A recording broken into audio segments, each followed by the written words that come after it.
दोस्तों कैसे हैं आप सब। मुझे उम्मीद है आप लोग बहुत अच्छे होंगे। दोस्तों आज हो चुका है 19 जून 2021। तो आज की बिहार की टॉप न्यूज लेकर आए हैं आपके लिए। दोस्तों वीडियो स्टार्ट करने से पहले आपसे रिक्वेस्ट है, अगर आप नए आए इस चैनल पर तो फिर इस चैनल को सब्सक्राइब करके बेल आइकन को भी प्रेस कर दीजिए और साथ में वीडियो को लाइक कर दीजिए, अपने दोस्तों के साथ शेयर भी कीजिए। तो चलिए दोस्तों स्टार्ट करते हैं आज की पूरे बिहार की टॉप न्यूज। दोस्तों नेपाल के जंगल से भटका हुआ एक हाथी बिहार के सीमा में घुस गया है। जी हां, हाथी ने अररिया में तबाही मचा रखी है। जंगली हाथी बेहद आक्रामक हो चुका है और उसने एक बच्चे को कुचलकर मार डाला है। अररिया के नरपतगंज प्रखंड के मानिकपुर में जंगली हाथी का आतंक देखने को मिल रहा है। जी हां, जंगली हाथी पर काबू पाने के लिए वन विभाग और एसएसबी की टीम एक साथ ऑपरेशन कर रही है। जी हां, भारत नेपाल सीमा पर इस जंगली हाथी का आतंक ऐसा है कि लोगों ने घर से बाहर निकलना बंद कर दिया है। जी हां, मनिकपुर और सोनापुर गांवों में जंगली हाथी के कारण कोहराम मचा हुआ है। यह जंगली हाथी ने 10 साल के एक बच्चे की जान ले ली है। यह हाथी रिहायशी इलाके में कैसे आ गया, इसको लेकर अभी तक पक्के तौर पर कोई भी जानकारी नहीं मिल पाई है। लेकिन वन विभाग के अधिकारियों का कहना है कि नेपाल के जंगली इलाकों से अक्सर हाथियों का झुंड निकलता रहता है। यह संभव है कि यह हाथी भी झुंड से अकेले हो गया हो और फिर भटक कर रिहायशी इलाके में पहुंच गया हो। वन विभाग की टीम फिलहाल इस बात पर फोकस कर रही है कि किसी तरीके से इसे वापस नेपाल के जंगली इलाकों में लौटा दिया जाए। दोस्तों बिहार में औद्योगिक विकास के लिए सरकार ने 2 महत्वपूर्ण योजनाओं की शुरुआत की है। यह सीएम नीतीश कुमार ने वीडियो कॉन्फ्रेंस के माध्यम से उद्योग विभाग की दोनों योजनाओं का उद्घाटन किया है। विभाग के युवा और महिला उद्यमी योजना का शुभारंभ के साथ पोर्टल uddami.bis.gov.in को लॉन्च किया गया है। यह उद्घाटन के साथ ही दोनों महत्वपूर्ण योजनाओं की ऑनलाइन प्रक्रिया शुरू हो गई है। इस मौके पर वर्चुअल तरीके से उद्योग मंत्री सैयद शाहनवाज हुसैन समेत विभाग के अधिकारी जुड़े रहे। यह योजना का शुभारंभ करते हुए सीएम नीतीश कुमार ने कहा है कि युवक और युवतियों के लिए यह योजना लागू हुआ है। यह नए उद्योग धंधे स्थापित करने के लिए सरकार 10 लाख रुपए की आर्थिक मदद देगी। इसमें से 5 लाख का अनुदान शामिल है और बाकी राशि यानी कि बाकी पैसा 84 किस्तों में महिलाओं को बगैर ब्याज के और सामान्य और ओबीसी वर्ग के लोगों को केवल 1% ब्याज के साथ वापस करनी होगी। सीएम नीतीश कुमार ने आगे कहा है कि युवक युवतियों को प्रशिक्षण दिया जाएगा। यह पुरुष के साथ महिला काम करेगी तभी विकास होगा। इसी सोच के साथ सरकार काम कर रही है। 2005 से बिहार में लड़कियों की स्थिति में सुधार होने लगा। इसके लिए सरकार निरंतर प्रयासरत है। एससी एसटी के लिए यह योजना वरदान साबित होगा। दोस्तों पूर्णिया में बीजेपी के विधायक विजय खेमका और उनके बॉडीगार्ड द्वारा दलित युवक की पिटाई मामले में पीड़ित एक बार फिर से सामने आया है। जी हां, न्याय के लिए कार्यालय का चक्कर लगा रहे हैं पीड़ित अनिल राम ने मीडिया को बताया है कि बीजेपी विधायक विजय खेमका के कार्यकर्ताओं द्वारा उन्हें लगातार केस उठाने की धमकी दी जा रही है।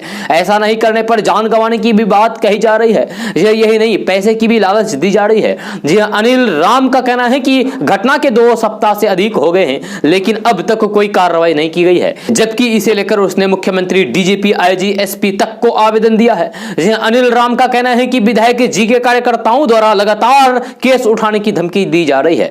साथ ही 20 लाख रुपए देने का प्रलोभन भी दिया जा रहा है। अनिल राम का कहना है कि उसे और कुछ नहीं चाहिए, पैसे कुछ नहीं चाहिए, बस उन्हें न्याय चाहिए।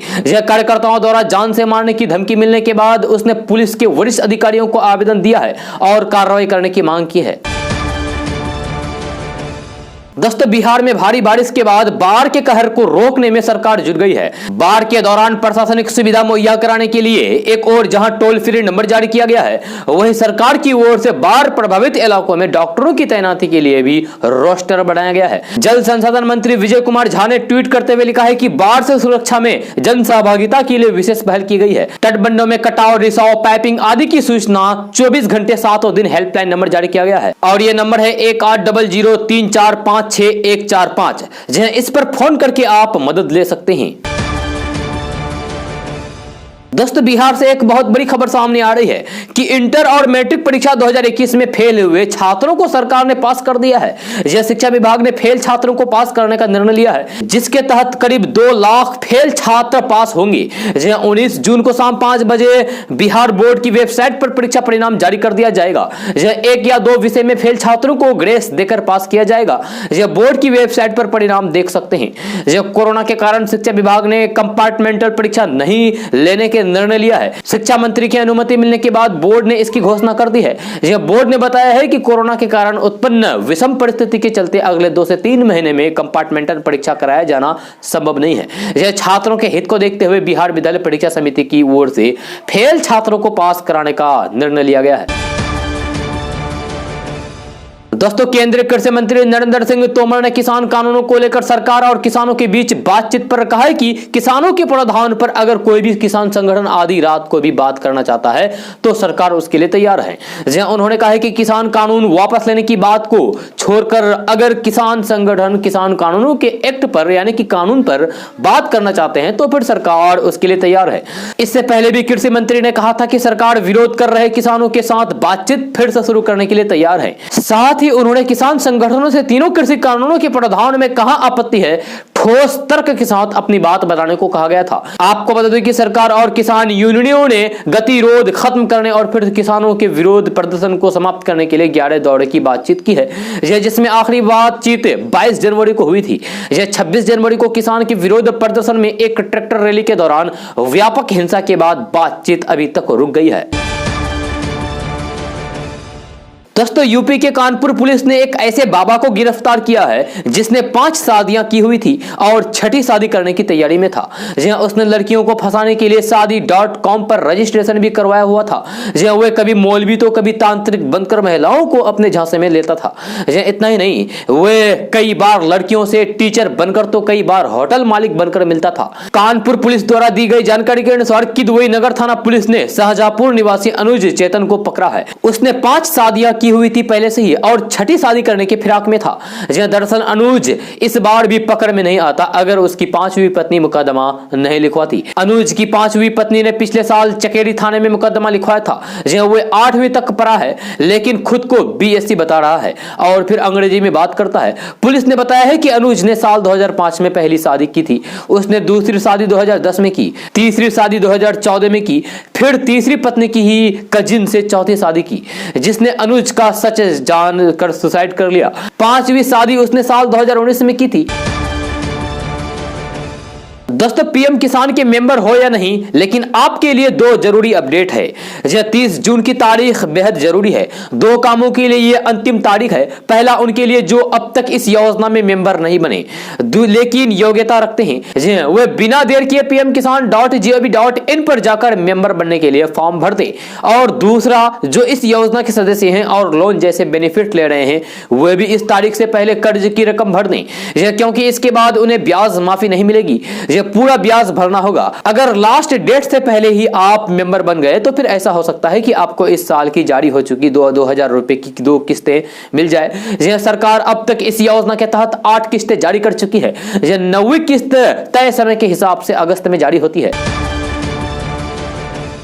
दोस्तों, पटना पुलिस के जवान अब सड़कों पर कई इलेक्ट्रॉनिक सुविधा से लेस बाइक से गश्ती करेंगे। आज पटना के एसएसपी ने 17 ऐसी मोटरसाइकिल पटना पुलिस को सुपुर्द किया है जिसमें कई तरह की सुविधाएं मौजूद है, लगी हुई है। यह मोटरसाइकिल आम लोगों की देखने वाली मोटरसाइकिल से अलग है। इसमें सायरन है और माइक सिस्टम भी लगा हुआ है। दोस्तों, मधुबनी जिला के खजौली प्रखंड के रशीदपुर गांव का रहने वाला मोहम्मद खालिद अभी बहरीन की जेल में बंद है। वह बहरीन गया तो था रोजी रोटी कमाने की तलाश में, लेकिन वह उसे काफी महंगा पड़ गया। वहां उसको कोरोना हो गया और होम क्वारंटाइन के समय घर से बाहर निकलने के जुर्म में वहां की अदालत ने उसे 3 साल की कैद और 5,000 दिनार करीब 10 लाख रुपए भारतीय रुपए के हिसाब से 10 लाख रुपए के अर्धदंड की सजा सुना दी है। यह खबर मिलते ही परिजन परेशान हो उठे। परिवार आर्थिक रूप से काफी कमजोर है और अर्धदंड का भुगतान करने में सक्षम नहीं है। यह थक हार कर खालिद के बड़े भाई हुसैन अहमद ने भारत सरकार के विदेश मंत्रालय का दरवाजा खटखटाया है। उन्होंने केंद्रीय विदेश मंत्री एस जयशंकर को पत्र लिखकर मामले में हस्तक्षेप करने की गुहार लगाई है। दोस्तों, कोरोना काल में होम डिलीवरी का प्रचलन बढ़ा है। जहां अमेजन, फ्लिपकार्ट, जोमेटो, स्विगी जैसे विभिन्न कंपनियों और कुरियर कंपनियों के द्वारा घर और कार्यालय में विभिन्न सामग्रियों की होम डिलीवरी की जा रही है। इन कंपनियों के कर्मचारियों के लिए कोरोना का टीकाकरण जरूरी है, जिसे लेकर प्रमंडलीय आयुक्त संजय कुमार अग्रवाल ने वैक्सीनेशन की व्यवस्था करने का निर्देश जिला पदाधिकारियों को दिया है। होम डिलीवरी करने वाले सभी कंपनियों और प्रतिष्ठानों के कर्मचारियों के लिए विशेष शिविर लगाकर वैक्सीनेशन किया जाएगा। अमेजन, फ्लिपकार्ट, मंत्रा, डोमिनोज, जोमेटो, स्विगी एवं कुरियर सर्विस आदि होम डिलीवरी करने वाले सभी कंपनियां, प्रतिष्ठानों के लिए सभी कर्मचारियों को कोरोना टीका वैक्सीनेशन लगाया जाएगा। दोस्तों, बिहार में कोरोना टेस्टिंग से लेकर कोरोना वैक्सीनेशन तक के आंकड़े में गड़बड़ झाले को लेकर नेता प्रतिपक्ष तेजस्वी यादव ने नीतीश सरकार पर जोरदार हमला बोला है। तेजस्वी यादव ने आरोप लगाया है कि बिहार में कोरोना जांच, दवा खरीद, एम्बुलेंस, टीकाकरण और मौत के आंकड़ों में भारी फर्जीवाड़ा किया गया है। तेजस्वी यादव ने पूछा है कि कोरोना की महामारी के दौर में मुख्यमंत्री नीतीश कुमार का आंकड़ा अलग, स्वास्थ्य मंत्री का आंकड़ा अलग और स्वास्थ्य विभाग का आंकड़ा अलग कैसे हो सकता है। दरअसल तेजस्वी यादव ने मीडिया के उस रिपोर्ट को हवाला बनाते हुए नीतीश सरकार पर हमला बोला है, जिसके मुताबिक स्वास्थ्य मंत्री मंगल पांडे ने बिहार के अंदर एक दिन में 6 लाख से ज्यादा टीकाकरण का दावा किया था। यह जबकि स्वास्थ्य विभाग की तरफ से यह आंकड़ा 1 लाख से थोड़ा ज्यादा बताया गया है। यह स्वास्थ्य मंत्री और स्वास्थ्य विभाग के बयानों में विरोधाभास को लेकर तेजस्वी यादव ने सरकार पर तंज कसा है। दोस्तों, नीतीश कुमार ने एक बड़ा फैसला लिया है कि बिहार के सेविकाओं को स्मार्टफोन दिया जाएगा। जी हां, और हर महीने नेट पैक के लिए 250 रुपए भी दिया जाएगा। जी हां, अब पोषण ट्रैकर ऐप से आंगनबाड़ी केंद्र की हर गतिविधियों पर नजर रखी जाएगी। यह सेविकाएं पोषण ट्रैकर ऐप का उपयोग करेगी। इसके लिए सेविकाओं को स्मार्टफोन दिया जाएगा। यह जानकारी बाल विकास परियोजना पदाधिकारी मंजू कुमारी ने प्रखंड के आंगनबाड़ी केंद्र की संख्या 52 में पोषण ट्रैकर के तहत आंगनबाड़ी सेविकाओं को दिए जा रहे 2 दिवसीय प्रशिक्षण में दी है। उन्होंने बताया है कि प्रत्येक माह यानी कि हर महीने सभी सेविकाओं को नेट पैक के लिए 250 रुपए दिए जाएंगे। पोषण ट्रैकर ऐप से ICDS सेविकाओं की गुणवत्ता सुगम और अनुसरण किया जाएगा। उन्होंने बताया है कि ICDS से संबंधित सेविकाओं की गुणवत्ता में सुधार में आंगनबाड़ी केंद्रों के अनुसरण की प्रक्रिया को और आसान बनाने की विभागीय तौर पर सतत प्रयास किए जा रहे हैं। इसी क्रम में आंगनबाड़ी केंद्र की सतत निगरानी और अनुसरण के लिए पोषण ट्रैकर ऐप का उपयोग किया जाएगा। इसके जरिए केंद्र सरकार बिहार में सीधे महिलाओं और बच्चों को दिए जाने वाले पोषाहार पर नजर रखेगी। दोस्तों, बिहार में नौकरी करने वाले नियोजित शिक्षकों के लिए बड़ी खबर सामने आ रही है। मिली जानकारी के मुताबिक बिहार शिक्षा विभाग ने साफ कर दिया है कि वैसे शिक्षक जिन्होंने अपना सर्टिफिकेट वेबसाइट पोर्टल पर अपलोड नहीं किया है, वे जल्द से जल्द अपलोड कर लें। यह खबर के अनुसार शिक्षा विभाग ने इसके लिए अंतिम मौका 21 जून से 20 जुलाई तक दिया है। इस अवधि तक यानी कि इस तारीख तक अगर कोई नियोजित शिक्षक अपना दस्तावेज वेबसाइट पर अपडेट नहीं करते हैं तो उन्हें अवैध मानते हुए नौकरी से हटा दिया जाएगा। आपको बता दें कि इन शिक्षकों को नियोजित इकाई के माध्यम से उनकी सेवा समाप्त कर दिया जाएगा। साथ ही साथ इन पर कानूनी कार्रवाई भी की जाएगी। दोस्तों, बिहार में रहने वाले लोगों को नीतीश सरकार एक बड़ा तोहफा देने जा रही है। यह ताजा रिपोर्ट के अनुसार बिहार वासी अब घर बैठे ही जमीन का नक्शा और खतियान समेत 26 प्रकार के दस्तावेज प्राप्त कर सकते हैं। यह क्योंकि सरकार इन दस्तावेजों को डिजिटल करने जा रही है। यह खबर के अनुसार बिहार सरकार के इस नई व्यवस्था के तहत बिहार के सभी अंचलों में रिकॉर्ड रूम तैयार किया जा रहा है। यह साथ ही साथ खतियान नक्शा और रजिस्टर्ड टू समेत जमीन से जुड़े 26 प्रकार के डॉक्यूमेंट डिजिटल फॉर्म में अपडेट किए जा रहे हैं। इन कामों में लगे अधिकारियों की माने तो बहुत जल्द इन सभी कागजातों को वेबसाइट पोर्टल पर अपडेट कर दिया जाएगा। जी हां, लोग घर बैठे जमीन का नक्शा, खतियान की हवाला सहित कई प्रकार के कागजात ऑनलाइन डाउनलोड कर सकेंगे। दोस्तों, कोरोना महामारी के इस दौर में दुनिया की कई बड़ी कंपनियां बिहार आ रही है।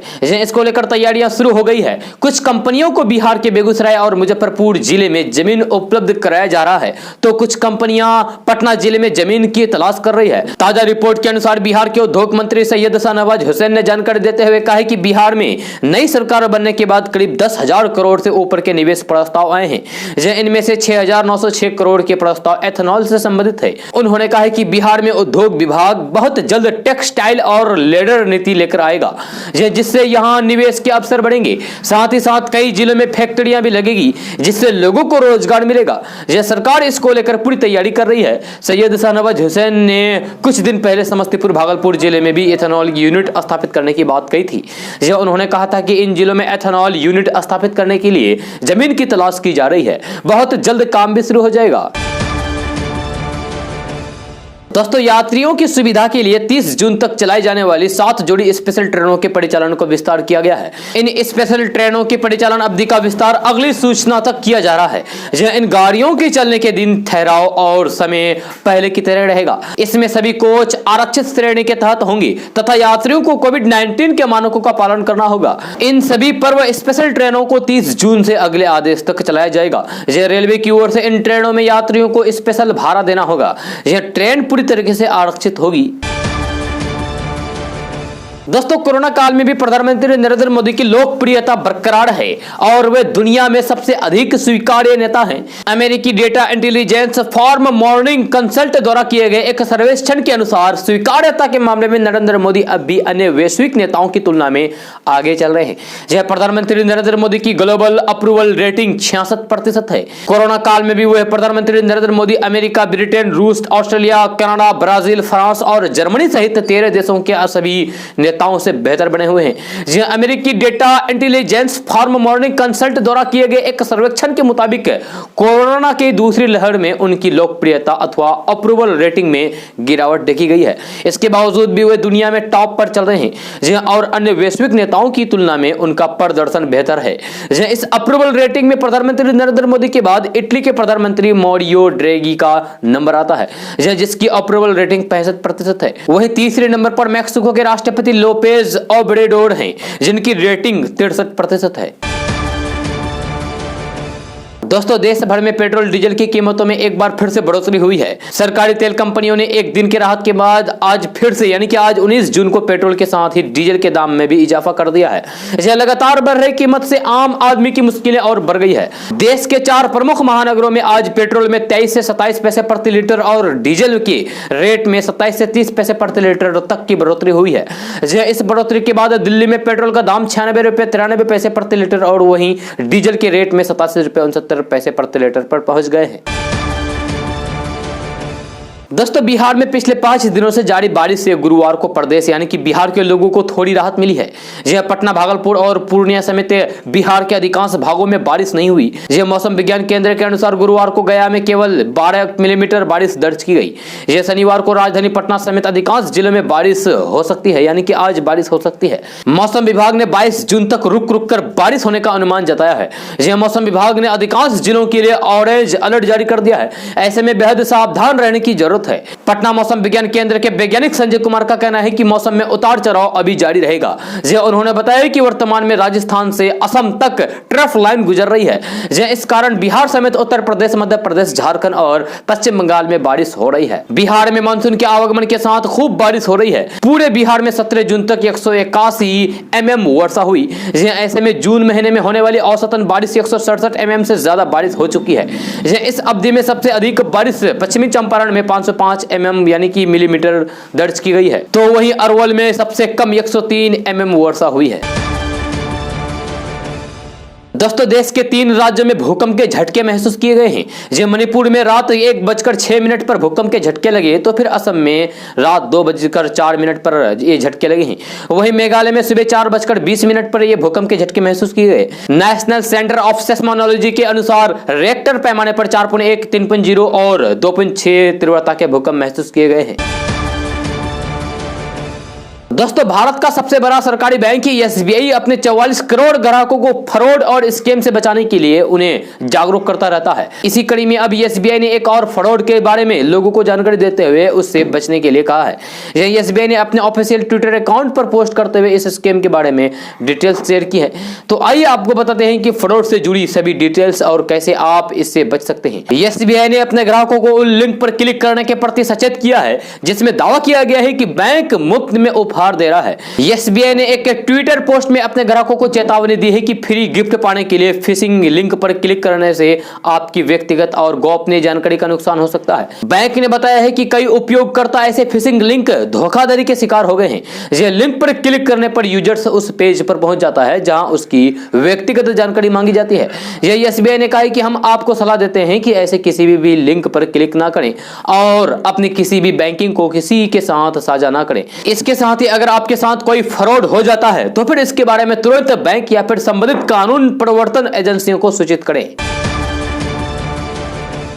दोस्तों, लोक जनशक्ति पार्टी में जारी सियासी संघर्ष के बीच चिराग पासवान की समस्याएं कम होने का नाम नहीं ले रही है। अब सोशल मीडिया पर चिराग पासवान का एक विवादित वीडियो वायरल हो रहा है, जिसमें वे चाचा पशुपति कुमार पारस के खिलाफ प्रदर्शन वगैरह करने की बात एक संजीव नाम के शख्स से कर रहे हैं। जानकारी के अनुसार वायरल ऑडियो में कथित तौर पर चिराग पासवान अपने समर्थकों से अपने चाचा पशुपति कुमार पारस के गुट के खिलाफ धरना प्रदर्शन तेज करने की बात कर रहे हैं। इस कथित ऑडियो में चिराग पासवान संजीव श्रीवास्तव नाम के अपने किसी समर्थक से बातचीत कर रहे हैं। याद रहे कि जब से चिराग पासवान के खिलाफ उनके चाचा और चचेरे भाई प्रिंस राज ने बगावत की है, उसके बाद से बिहार की राजधानी पटना में एलजेपी कार्यालय के बाहर धरना प्रदर्शन का सिलसिला जारी है। इसके अलावा पटना में पार्टी कार्यालय पर लगे 5 सांसदों के पोस्टर पर कातिल पोत दी गई है। वायरल ऑडियो में चिराग पासवान कहते हैं कि तबीयत खराब थी और वे इसी बीच ये पूरा बवाल हो गया। साथ ही साथ चिराग पासवान ने कहा है कि जो भी होता है अच्छे के लिए होता है। चिराग पासवान संजीव श्रीवास्तव की इस बात पर सहमति जताते हुए कहा है कि जो कचरा था वह अब साफ हो गया है।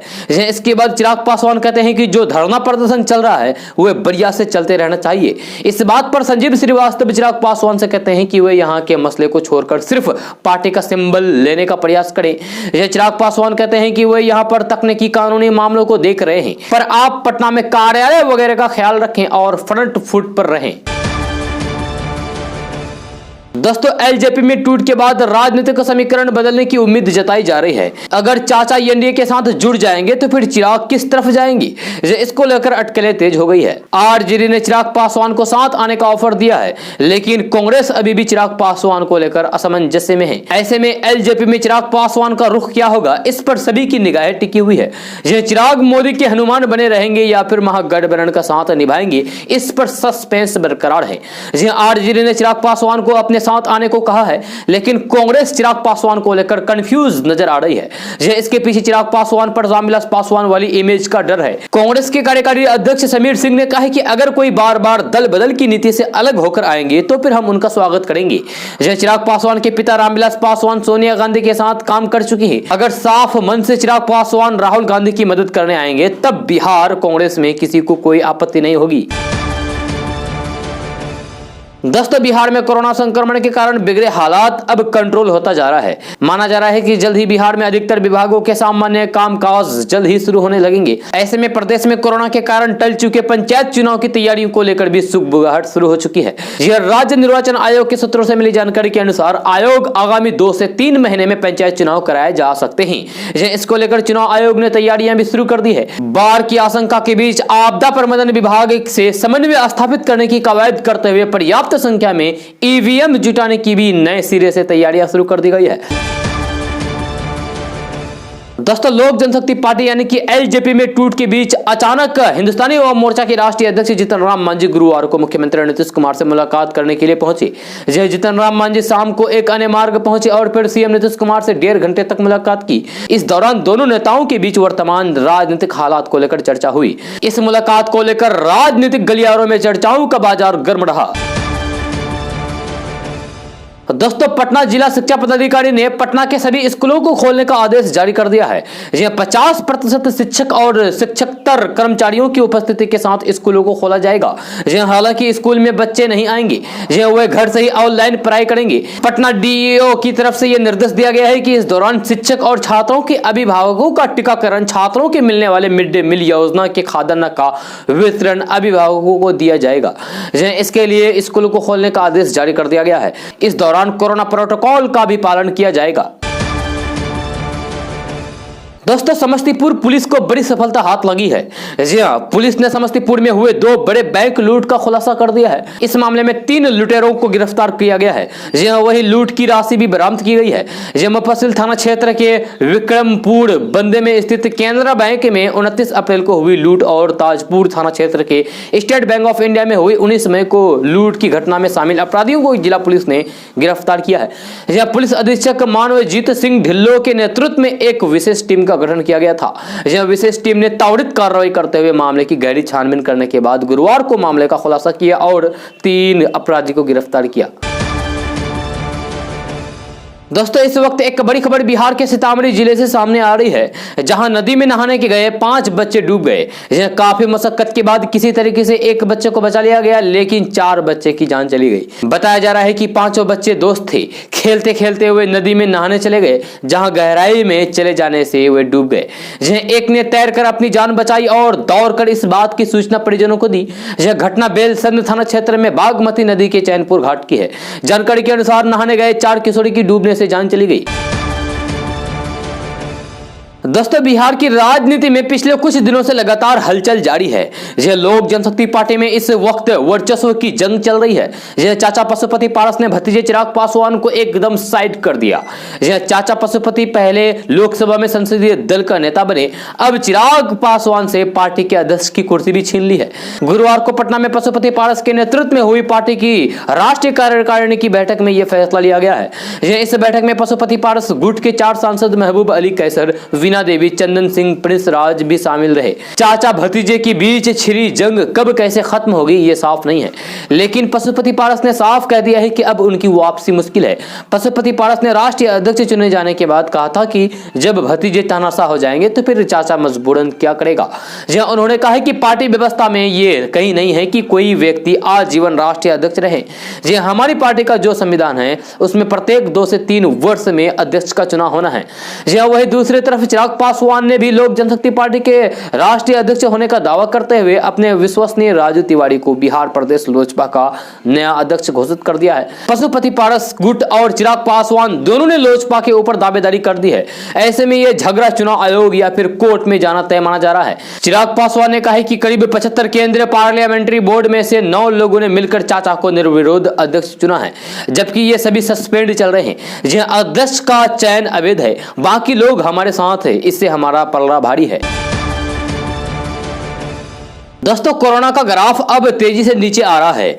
हर दिन कोरोना संक्रमित मरीजों की संख्या कम हो रही है। कोरोना की दूसरी लहर भले ही कमजोर पड़ती दिखाई पड़ रही हो, लेकिन खतरा अभी भी कम नहीं हुआ है। स्वास्थ्य मंत्रालय के मुताबिक पिछले 24 घंटे में देश में कोरोना संक्रमण के 62,480 नए मामले सामने आए हैं, जबकि 1587 मरीजों को अपनी जान गंवानी पड़ी है। यह स्वास्थ्य विभाग के आंकड़ों के मुताबिक कोरोना के नए मामले सामने आने के बाद अब देश में कुल संक्रमित मरीजों की संख्या 2,97,62,793 हो गई है। स्वास्थ्य मंत्रालय के मुताबिक देश में अब तक 2,85,80,647 लोग ठीक होकर अपने अपने घर जा चुके हैं। देश में अब तक कोरोना से 3,83,490 लोगों की जान चली गई है। देश में कोरोना से सबसे ज्यादा प्रभावित महाराष्ट्र में भी अब कोरोना संक्रमित मरीजों की संख्या तेजी से कम हो रही है। महाराष्ट्र में कल कोरोना संक्रमण के 9,830 नए मामले सामने आए हैं।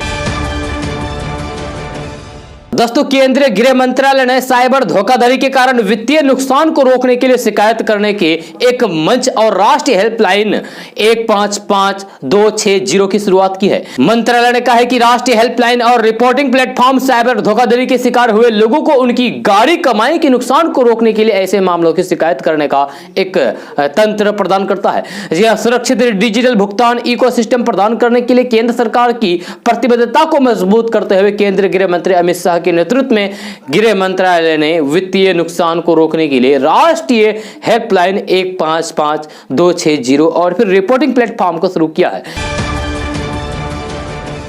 दोस्तों बिहार में पंचायतों का कार्यकाल खत्म होते ही मुखिया जी की गड़बड़ी भी अब सामने आने लगी है। यह पटना जिले में नल जल योजना में वित्तीय गड़बड़ी करने वाले इंजीनियर, पंचायत सचिव, वार्ड सदस्यों के साथ 9 पंचायत के मुखिया पर FIR दर्ज की गई है। यह 3 अन्य पंचायतों में गड़बड़ी की जांच पूरी हो गई है, उनके खिलाफ भी FIR दर्ज करने की कार्रवाई चल रही है। जांच में अभियंता और पंचायत सचिव की संलिप्तता भी सामने आई है। अब ऐसे मुखिया और अन्य जनप्रतिनिधियों की मुश्किलें और भी बढ़ने वाली है, क्योंकि सरकार उनसे योजना की राशि वसूलने की तैयारी कर रही है।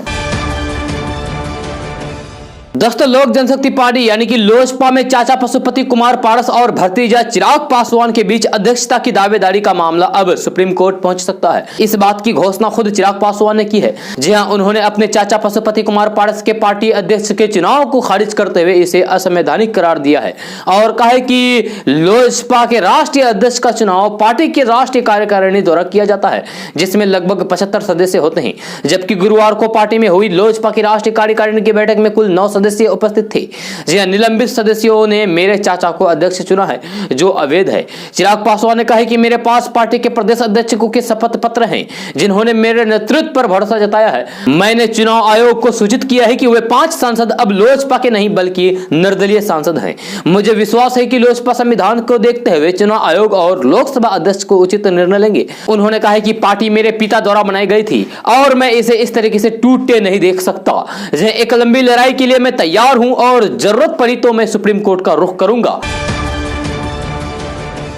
दोस्तों, पूर्व आईएएस ऑफिसर सूर्य प्रताप सिंह ने मोदी सरकार पर कटाक्ष करते हुए कहा कि लगता है कि देश अमीर हो गया है। यह पेट्रोल, खाने के तेल से लेकर रेल का किराया, हर चीज के दाम बढ़ते देखकर retired IAS officer Surya Pratap Singh ने तर्ज कसते हुए कहा कि लगता है कि पूरा देश अमीर हो गया है। आजकल महंगाई छोड़कर हर चीज मुद्दा है। 100 रुपए पेट्रोल और 150 रुपए खाने का तेल है। यह रेल से लेकर विमान तक का किराया 1.5 गुना बढ़ गया है। यह वैसे बेरोजगारी और फिर महंगाई की दोहरी मार झेल रहे राष्ट्र हित को समर्पित सैनिक भी अब दबी जबान में दर्द दिल कहने लगे हैं। जहां अपने एक अन्य पोस्ट में सूर्य प्रताप सिंह ने सरकार को घेरते हुए कहा कि ट्विटर पर लगाम, सरकारी कानूनों को और सख्त बनाना, अभिव्यक्ति की आजादी को तार तार करना आज तुम्हें पसंद आ रहा है। कल जब सत्ता बदलेगी और तुम पर मुकदमे किए जाएंगे तो फिर जिस सरकार के लिए तुम लड़ रहे हो वही बचाने के लिए नहीं आएंगे। याद रखना, बोलने की आजादी छीनकर तुम खुद को गूंगा बना दोगे।